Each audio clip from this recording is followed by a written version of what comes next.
Texas Governor Greg Abbott has ordered flags at state buildings to be flown at full staff on January 20, the day of Donald Trump's inauguration as president.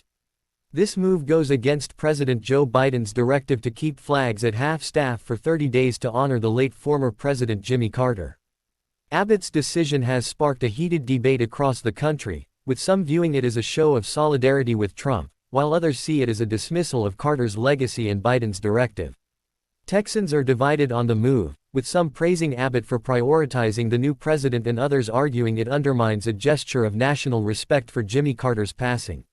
The controversy surrounding this issue highlights the deepening political divisions in the country as Trump begins his term as president.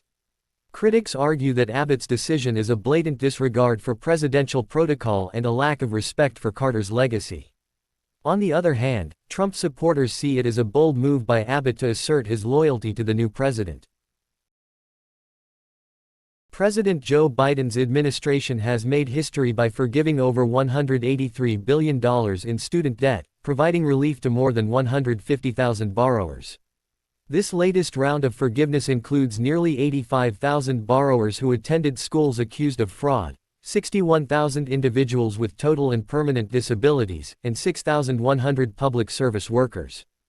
Biden emphasized the significance of this relief, stating that it delivers justice to those cheated by institutions, supports public service workers, and ensures fairness for disabled Americans burdened by debt.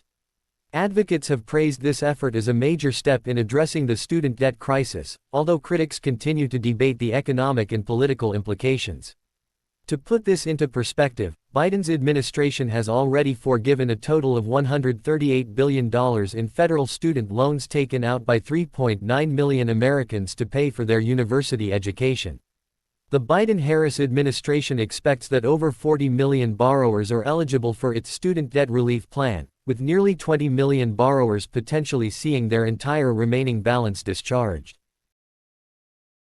FBI Director Christopher Wray has defended the 2022 search of President-elect Trump's Mar-a-Lago residence, emphasizing the Bureau's responsibility to protect classified information. Wray explained that the FBI's job is to safeguard classified information and that they have a duty to act when material isn't being properly stored. The search was a last resort after exhausting less intrusive methods, including voluntary requests and subpoenas. Trump was given multiple opportunities to return the classified materials, but earlier efforts were obstructed, leading the FBI to proceed legally. Wray detailed the process, highlighting the importance of balancing national security with high-stakes investigations involving political figures. The FBI showed probable cause to a judge, and the warrant was issued accordingly. The investigation into Trump's handling of classified documents is ongoing, with the Justice Department filing a motion to unseal the warrant and a copy of an inventory of seized items. Apple is defending its diversity, equity, and inclusion DEI policies amid a proposal to eliminate them. The proposal, submitted by the National Center for Public Policy Research, claims that DEI initiatives could lead to litigation, customer backlash, and workplace divisiveness. However, Apple's board of directors has recommended shareholders vote against the proposal, stating that its DEI efforts are guided by ethical and legal compliance. Apple's strong stance on DEI policies highlights its dedication to diversity and inclusion. The company has implemented various initiatives to promote diversity, including diverse teams collaborating and community outreach programs.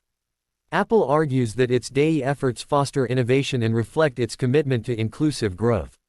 The debate over DEI policies has sparked national conversations about corporate values and accountability. Advocates argue that DEI initiatives are essential for creating a welcoming and inclusive work environment, which can lead to increased innovation and productivity.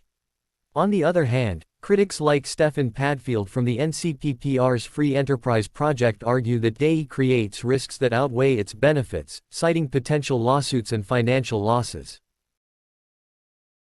Kansas House Speaker Dan Hawkins has sparked controversy by restricting press access to the chamber floor, a move that breaks from long-standing tradition. Previously, reporters had a designated area on the chamber floor, allowing them to closely observe debates and proceedings. However, under the new rules, journalists are now confined to the public gallery above, limiting their ability to cover legislative actions in real time. Hawkins defended the decision, citing congestion in the reporters' area as the reason. Nevertheless, critics argue that this move undermines transparency in government and attacks on press's freedom. Emily Bradbury, executive director of the Kansas Press Association, emphasized that the press serves as a vital surrogate for citizens. Limiting our access limits public transparency. This decision has sparked widespread criticism, with House Minority Leader Brandon Woodard stating that freedom of the press is at the core of democracy.